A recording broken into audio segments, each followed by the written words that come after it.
Welcome to the NBA Coast to Coast podcast brought to you by thelines.com. Coming to you from the West Coast, Josh Lander, joined by Nate Weitzer. He's on the East Coast, and we are rolling along in the NBA playoffs, but we still have a round one game here, Game 7 on Sunday with the Cavs and the Magic. We're going to be taking a look at best bets in this video. Also got the player props up, as always, in a separate video, so make sure you are subscribed to that page, bringing you both those episodes each and every day now moving throughout this postseason. Also head to thelines.com and use everything that we have up there. And the Discord, wanted to plug that for a minute as well, because there's a lot of great conversation in the Lines Discord if you're interested in heading over there to get some free kind of community for talking about hoops every day. So we're going to get right into these best bets. Nate, let's go ahead and talk about this game here. And we're starting with the fourth quarter as our first topic here. Yeah, it's been a good bet for us. I mean, in most series, and especially with the Denver Nuggets who are playing right now. But I'll take Orlando, actually, the underdog in the fourth quarter, plus 102. And I think you can take them plus 4 for the game if you have to pay a little bit of a price to get that hook. It's 3.5, I believe, is the core line at the moment. But I just think they're going to be clawing down the stretch here. That their youth is actually an advantage in this particular spot. I mean, there's a lot of discussion about youth being a bane in playoff games, especially in Game 7s where it's tight and it slows down. But I don't know, to an extent, Orlando got the nerves out of the way with two horrendous first two games. And since then, they've been playing really well. And you can see them rise as the game continues, just from a sheer exhaustion standpoint, as the Cavs guards who have to do everything are breaking down. And Jared Allen, I mean, he tried to go in Game 6. He might be able to play in Game 7. I don't think he'll be nearly as effective as he was at the beginning of this series, though. So, I mean, it's just a fact. I mean, he's dealing with cracked ribs. They're actually 18-27 without him, the Cavs, the last two seasons, scoring 10 points per game fewer this season, 5 fewer assists per game. And you saw that kind of stagnant offense, right? I mean, with Donnie and Darius going for 71 points on 69% usage, with Mobley just not even involved at all, 3 points in the entire game.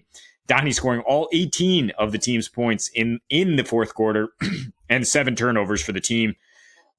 So now in this series, Orlando's won every fourth quarter. And in the last two, they've won it by 8 points per game, 31.5 to 23.5. Will we see more of that? I mean, it is now a 36-hour turnaround, which is a big factor if you talk about exhaustion and age. And Donnie was not good on back-to-backs this year, a 102 offensive rating. Paolo and Franz both had their best offensive ratings on back-to-backs, better than on normal rest. The Magic were also one of the best teams in the NBA covering on equal rest, 36-13 ATS. Cavs were 19-28. Do with that what you will. I mean, obviously it's a different situation. But, I mean, I think we laid out why these youthful legs might be an advantage. And why especially without Jay Allen. I mean, the Magic, even with him in there, they've won rebounding in every fourth quarter. They have won the free throw battle consistently. And so they've won these quarters despite actually shooting worse than the Cavs. And if Jay Allen's out, that's going to be a big advantage in terms of them just having the physicality down low to plug those holes and force Donnie into some tough spots once again as he tries to close it out. Yeah, agree with all that. Jared Allen is so important. I mean, so important. It's a little bit tough actually on the player prop front without him. There's a lot of dudes that are impacted by whether or not he's on the floor when it comes to rebounds, when it comes to Orlando player scoring. But for this fourth quarter bet, yeah, he's not quite as important. You can make this bet with or without Jared Allen. I don't think you need any specific news on him, as he still remains questionable. I imagine it's another game time decision. Ribs ain't no joke, man. It's tough to play there. But the fourth quarter stuff is interesting. Shout out Brett Gibbons from the Lines. We were talking about it on Twitter, and he was like, JB Bickerstaff trying to hold on to a lead in an NBA game is just like watching water go through a colander. It's tough. And that's from a Cavs fan. So the shade there was his own personal strife. But let me get into my first best bet here. And I'm just going to go right to the first quarter and actually start the game. And I don't think it matters that we're doing this backwards, but it's just interesting because that is the correlation here. I'm taking the Cavs in the first quarter, -1. You can get it for -108 on DraftKings. And they've won 4 of the 6, all 3 at home in terms of these first quarters. But if you look at the margin of victory for them, especially when they're at home, it's pretty bonkers. Plus 29 in the 36 minutes that they played these first first quarters in their own building. And then they did win one as well in game 4 in Orlando before then just getting blown out of the building at that point all the way back to Cleveland for game 5. But they won game 5 by 10 again. So like it's a really a common thing here. I mean, Donovan Mitchell in the first quarter has been a really good play for his over on points. If you wanted to look at that, I believe it's probably all the way up at about like 8 or 9.5 now, like Joel Embiid level first quarter point stuff. But I think that's a big part of all this is that the offense for the Cavs, or at least the shooting and individuality of the guards on the Cavs, is kind of what pulls them through in the first quarter. And it's their go-to, but it's also their actual willingness to like use their big men in the first quarter. And that isn't necessarily maintained throughout the rest of the game, especially in the second half when you see Donnie taking all the shots and Darius Garland kind of picking up what's ever left over, and then Max Strus picking up what's ever left over after that. But in the first quarter, like this has been a common thing all season for the Cavs. They have come out hot very consistently. They have the 5th best against the spread record in first quarters. And if you're talking about straight up, there's also top 5 in terms of winning those first quarters straight up without a spread at all. Here it's the 1 point, so whatever you want to do with that. But the Orlando actually had the 5th worst. They were slowest, and this has been something for them all season, is that like their defense kind of beats the crap out of you and wears you down. But it's not necessarily like it's that intense in the first quarter when everybody's sort of on the same intensity level as you come out hot like that. So expect that similar stuff to what you're saying. And I honestly think we both like Orlando's live. I mean, the money line price isn't that great, but they're certainly live. And like, I wouldn't recommend betting the money line ahead of the start of the game, only because they've shown a propensity to go down so early so often. You can probably get a better live price on their money line after they do go down. Yeah, I mean, these are correlated because you like a team being down, even down big, to win the fourth quarter. We actually saw the Clippers win the fourth quarter in their elimination game, right? I mean, the sad sack Clippers, who gave no effort whatsoever in the third quarter, but then were able to come back, and Orlando's going to fight down the stretch. So yeah, I like both of these just fine. I think Cavs come out strong with the home court advantage here, trying to bounce back from that collapse, but I don't know if they can hang on. I mean, what they're going to need here, this is a kind of a correlation play, but I'm leaving the money line out of it. Donovan Mitchell, 25 points and 5 assists, please, which is below his core points prop, but it's taking his assist prop here because the Cavs absolutely need some playmaking from this dude. I mean, he had 31 points in the second half and 1 assist and 4 turnovers. And the turnovers are in large part the product of like Orlando being like, look, we know you're just trying to get yours. You're going to get way too deep in here, and then we can pick off the pass, right? I mean, they have to run offense, and I thought their offense was really good down the stretch to win Game 5 with Mobley at the 5, with Marcus Morris spacing the floor. I thought it looked better than it usually does with Jared Allen. It's like they got 5 guys who can make plays here, and they're tougher to guard. And look, Donnie can do this. It's just a question of like where's his like priority in terms of like, do I just have to put this team on my back? But I mean, I'm trying to zag here because they have to know that like if he scores 50 and they lose, that's an issue that needs to be corrected, right? They need to get other guys involved from the jump. I mean, he did have 3 assists in the first half last game, and then it just went away. But you need to keep them involved. He does average more assists at home, despite higher usage on the season, 32.5% usage, 6.6 assists, actually had 5+ assists and 13 straight to end the season at home. So, I mean, very capable in terms of like finding dudes and dudes shooting better at Cleveland. There's been a huge home road splits for both teams here in the series in terms of actually knocking down shots. And in Game 6, we saw some of that like hard luck.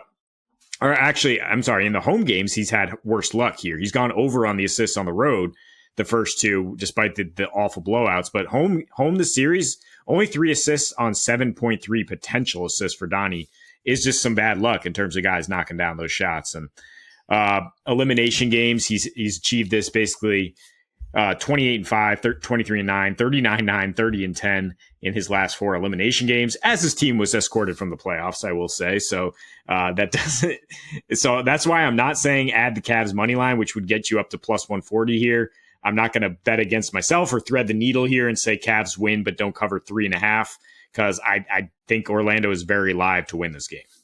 Yeah, 100%. And Donnie just scored 50 and they lost. So, look, if I go too deep into this with you, it's just going to become me really talking crap about Donovan Mitchell. I'm going to be honest with you, as sort of like a winning player. And that's kind of, I mean, you said it without saying it. And I'll just come out and read the headline, which is like, Donovan Mitchell's individual stats don't correlate with his team winning. C dropping a ton of 50-point games in the playoffs that his team didn't even make it to the conference finals, right? So, it's a similar concept here. This is a better defense than Utah, but it's the same Donnie Mitchell, which is just, I got this on offense. I got this. And to be fair to him in this last game, he was doing a plie into the lane with nobody in his way. Like he was just walking and tiptoeing into the lane and nobody even tried to stop him until he got all the way towards the rim for the Magic. I wonder how well they're going to contest that, but we don't need him to get 50 again. We just need him to take 25. He just took 36 shots. I cannot see him taking below 25 shots in this game. So 25 points is a good bet for that amount of volume for him. I'm going to close it out with the SGP and the best bets here. Paolo, 20 points. Also going to take Paolo 4 assists. Also going to take Franz 15 points. And to be honest with you, that gets you minus 102 on FanDuel. I don't hate adding the 2+ assists for Franz to get it to plus 124 as well in there, because 2+ assists for Franz when he's leading this team in potentials on the series at 11 is pretty good. He's had way worse luck than anyone when it comes to his assists turning into potentials, by the way. So that continues to be a good bet at 2+ for sure. He only had 3 potentials last game, but he was the dominant scorer for the first like 2.5 quarters of this last game for Orlando. I think, look, for Paolo, he's done this, the 20+ in 5 of the 6. He has not had, he's had some very inefficient shooting games for sure. 2 of them really, really bad shooting there, like 9 for 20 and both of them. But it's still, the volume is there, right? And he's still going to be taking the amount of shots, 20 field goal attempts per game. That's definitely what I put his floor at for a game 7. And then with a usage of 33%. Franz, same thing. The usage percent for him up at about 23%. So they're taking more than half the team's shots. Let's put it that way. And that's the only reason that I feel comfortable taking an over in a game that has a 195.5 total. And it's probably accurately priced with what we expect, especially when things tighten up in the fourth quarter of a game 7. Like there's some really good unders to be had at that point. So that's what I look at for these two dudes. And then for the assists for Powell, he's at 8.3. He's got the most touches. He's the point guard. He's still got the most passes received up at the top of the key, and he's making the most. He's not always. They were forcing the ball out of his hands a little bit early for him to get as many potential assists in a couple games. But he's really sort of calmed down and figured out how to like wait for the defense to come to him, and has had double. Or last game he had double the amount of potential assists of Franz, which was obviously he was first on the team, second for Franz. And then I think with Wendell Carter Jr. on the floor as well, gives him another scoring option. And Wendell's going to be playing like a solid 35 minutes in this one once again, as he's now in Bickerstaff's good graces, which helps Paolo be a little bit more of a facilitator and not worry about offensive rebounding quite as much as he would if they didn't have that guy out there. So the 20+ points for Paolo, 4 assists for Paolo, and then the 15+ points for Franz, if you want to add the 2 assists for Franz as well. Yeah, I mean, this is what they found success with, right? Is letting Franz be the primary attacker, at least early on, right, in game 3, and that kind of fixed Paolo's issues with the turnovers. And since then, he's been a pretty consistent playmaker. Franz actually has the 6th most drives per game in these playoffs, and he's passing on 40% of those. 2 assists should easily be his floor. I know we're a little gun shy to go like 4 assists after he just fizzled out in that last game with the unlucky potential assists. But I think it's a good safe SGP because, like you said, I mean, these are the 2 guys touching the ball way more often than anybody else on the Magic. It's been very 2-man game heavy. Yep, for sure. So that's all the time we have for you in Best Bets. Make sure to subscribe to that page. Check out the Playa Props that we also have up for you alongside these each and every day now. And until we see you next, happy betting.